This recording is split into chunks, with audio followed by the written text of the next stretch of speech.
Good morning. ఈరోజు మన topic ఆ తమ్నైల్ చూశారు కదా.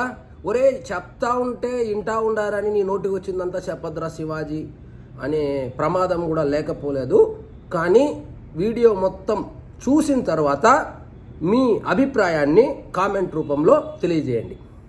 ఇక వివరాల్లోకి వెళ్తే, రెడ్డి సామాజిక వర్గానికి సంబంధించినటువంటి కొంతమంది పెద్ద నాయకులను జనసేన పార్టీలోకి చేర్చుకోవాలనే ఉద్దేశంతో ఒక మూడు నాలుగు నెలల నుంచే పవన్ కళ్యాణ్ గారు ఆపరేషన్ ఒకటి స్టార్ట్ చేశారు.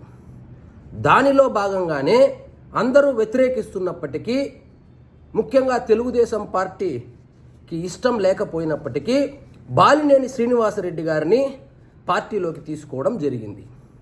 ఇదే ప్రాసెస్లో మొన్నక పేర్లు అప్రస్తుతం, వారం ముందు ఒక రెడ్డి సామాజిక వర్గానికి సంబంధించినటువంటి ఒక నాయకుణ్ణి పార్టీ ఆఫీస్కి పిలిపించి రెడ్డి సామాజిక వర్గానికి సంబంధించినటువంటి నాయకులను కలిసి పార్టీలోకి ఆహ్వానించాలి అని పవన్ కళ్యాణ్ గారు కోరినట్లు నాకున్న సమాచారం. ఇందులో భాగంగా అదే రోజు అదే మీటింగ్లో ఆ సదరు రెడ్డి సామాజిక వర్గానికి చెందినటువంటి నాయకుడు కళ్యాణ్ గారు విజయసాయి రెడ్డి మన పార్టీలోకి తీసుకొస్తాను ఓకేనా అని అడిగినట్లు సమాచారం. కానీ అప్పటికి విజయసాయి రెడ్డి గారు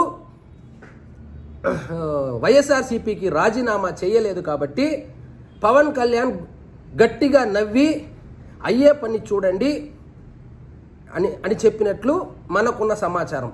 అప్పుడు చాలా లైట్ తీసుకొని ఏదో ఈయన తనను మెప్పించడానికి చెబుతున్నట్లు అనుకొని పంపించేసినట్లు నాకున్న సమాచారం.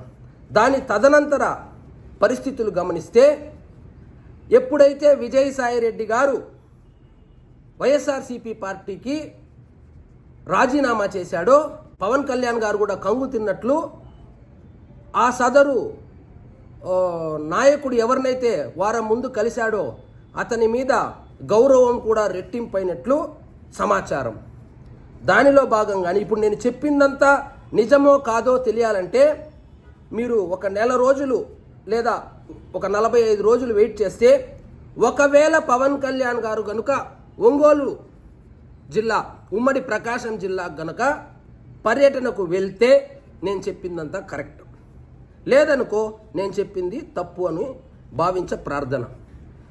సో విజయసాయి రెడ్డి గారు రాజీనామా చేయకముందు బేసిక్గా బీజేపీలో చేరాలని ప్రయత్నాలు అయితే చేసినట్టు, కానీ బీజేపీలో పెద్దలు మాత్రం కూటమిలో ఉన్నాము కదా, అందులోనూ నువ్వు A2 కదా, చేర్చుకుంటే కూటమి నాయకులు ఖచ్చితంగా వ్యతిరేకించే అవకాశం ఉంది, అనవసరంగా ఎన్నికలు ఎప్పుడో ఉంది కాబట్టి ఇప్పుడు నిన్ను చేర్చుకొని కూటమిలో బీటలు రావడము మాకు ఇష్టం లేదని పక్కన పెట్టినట్టు సమాచారం.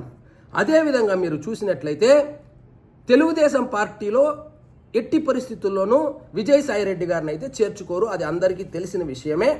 కానీ ఒక బీజేపీ పెద్ద నాయకుడు జనసేన పార్టీలో మీరు ఎందుకు జాయిన్ కాకూడదు అని మన విజయసాయి రెడ్డి గారికి 3 నెలల ముందే ఒక సూచన చేసినట్లు, అందులో భాగంగానే విజయసాయి రెడ్డి గారు తరచుగా పవన్ కళ్యాణ్ గారికి అనుకూలంగా స్టేట్మెంట్లు ఇవ్వడం కూడా మనం గమనించాం. తన చిన్ననాటి స్నేహితుడని ఇంతకు ముందు కూడా చెప్పినప్పటికీ కూటమిలో ముఖ్యమంత్రిగా పవన్ కళ్యాణ్ గారిని ప్రకటించాలని కూడా ఒకరోజు ప్రెస్ మీట్లో కూడా చెప్పడం జరిగింది. ఈ అన్ని అంశాలను కూలంకషంగా పరిశీలిస్తే నిజంగానే విజయసాయి రెడ్డి గారు ఒక మాజీ వైఎస్ఆర్సీపీ లీడర్ ద్వారా జనసేనలో చేరేదానికి ప్రతిపాదనలు అయితే చేసినట్టు తెలుస్తోంది. కానీ పవన్ కళ్యాణ్ గారు మనసులో మాత్రము ఖచ్చితంగా ఎవరైతే యాంటీ టీడీపీ ఉన్నారో, రెడ్డి సామాజిక వర్గానికి సంబంధించి యాంటీ టీడీపీ భావజాలం కలిగినటువంటి లేదా యాంటీ కమ్మ భావజాలం కలిగినటువంటి నాయకులను తన పార్టీలో చేర్చుకునేదానికి పావులు కదుపుతున్నట్లయితే నాకు అనిపిస్తుంది. కాబట్టి ఆంధ్రప్రదేశ్ రాజకీయాల్లో రాణించాలి అంటే ఖచ్చితంగా రెడ్డి సామాజిక వర్గం యొక్క అండదండలు పుష్కలంగా ఉంటే కానీ జరగదు అని. మరి చంద్రబాబు నాయుడు గారు ఏ విధంగా రాణించారు అని మీకు డౌట్ రావచ్చు. తెలుగుదేశం పార్టీలో కూడా రెడ్డి సామాజిక వర్గానికి సంబంధించినటువంటి నాయకులు డజన్కు పైనే ఉంటారు, మీరు కాబట్టి చెక్ చేసుకోండి. కాబట్టి ఇప్పుడు జనసేన విషయానికి వస్తే ఆ సామాజిక వర్గానికి చెందినటువంటి పెద్ద నాయకులు అంటే జనాదరణ కలిగినటువంటి నాయకులు ఎవరు అయితే నాకు కనపడడం లేదు. కాబట్టి ఇంకా పార్టీని బలోపేతం చేసి విస్తరించాలి అంటే ఖచ్చితంగా ఈ సామాజిక వర్గాన్ని దగ్గర చేసుకుంటే మంచిది అని సూచనలు కూడా పవన్ కళ్యాణ్ గారికి అందినట్లు సమాచారం. అదేవిధంగా మన జగన్మోహన్ రెడ్డి గారి యొక్క వ్యవహార శైలితో కొంచెం రెడ్డి సామాజిక వర్గంలోని డబ్బున్న పెద్దవాళ్ళు కొంచెం వ్యతిరేకతతోనూ ఆయన వీళ్లకు ఇచ్చే గౌరవంలో కొంచెం అధికారంలో ఉన్నప్పుడు పట్టించుకోలేదనేటువంటి ఒక దీనికి వచ్చినట్లు వాళ్ళు. సో ఆల్టర్నేటివ్ చూసుకున్నప్పటికీ ఉన్న ఆల్టర్నేటివ్ వెళ్తే కాంగ్రెస్లోకి వెళ్ళాలి. కాంగ్రెస్ ఇప్పట్లో ఆంధ్రప్రదేశ్లో పుంజుకునే అవకాశాలు కనపడడం లేదు.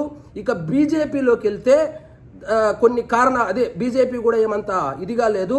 తెలుగుదేశంలోకి వాళ్ళు వెళ్ళలేరు. ఎందుకంటే రకరకాల కారణాలు, వర్గ విభేదాలు కావచ్చు, ఇంతకు ముందు వాళ్ళు అవలంబించినటువంటి మన అధికారంలో ఉన్నప్పుడు కాంగ్రెస్లో ఉన్నప్పుడు కానీ వైఎస్ఆర్సీపీలో ఉన్నప్పుడు కానీ వాళ్ళు వ్యక్తిగతంగా చేసినటువంటి దాడులు కావచ్చు, వ్యక్తిగతంగా వాళ్ళు చేసినటువంటి దూషణలు కావచ్చు, వాటిని పరిగణలోకి తీసుకుంటే ఖచ్చితంగా వాళ్లకు టీడీపీలోకి అయితే వాళ్ళని చేర్చుకోరు. కాబట్టి ఇక మిగిలిన ఆల్టర్నేటివ్ జనసేననే. కాబట్టి జనసేన వైపు కొంతమంది రెడ్డి సామాజిక వర్గానికి చెందిన వాళ్ళు జాయిన్ అవ్వడానికి ముందుకొస్తున్నట్లు తెలుస్తుంది.